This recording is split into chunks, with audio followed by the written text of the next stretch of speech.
सर्दी के मौसम में अगर गाजर हलवा नहीं बनाया तो क्या बनाया? जी हाँ, आज हम बनाएंगे गाजर का हलवा। सबसे पहले हम एक गरम पैन में घी डालेंगे और फिर मिलाएंगे गाजर जो हमने ग्रेटर के बारीक हिस्से से ग्रेट कर रखा है। इसे घी में अच्छे से 1 मिनट तक भून लेंगे। अब इसमें मिलाएंगे दूध और 10-15 मिनट तक पकने देंगे।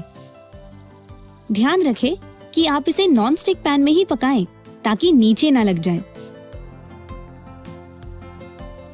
दूध गाजर में मिलकर आधा हो चुका है और अब बारी है चीनी मिलाने की। आप चाहे तो चीनी की मात्रा कम या ज्यादा कर सकते हैं, जैसे भी आपको पसंद हो। चीनी गाजर में मिलकर काफी पानी छोड़ेगा, इसीलिए हमें इसे पकाना है जब तक दूध और पानी अच्छे से सूख न जाए। इसे पकने देते हैं 10-15 मिनट तक।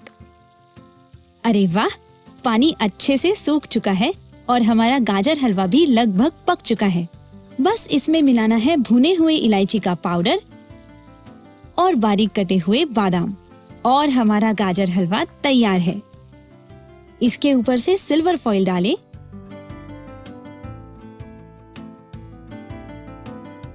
और बादाम से सजाएं। गाजर हलवा आप गरम या ठंडा खा सकते हैं, आपके स्वादानुसार।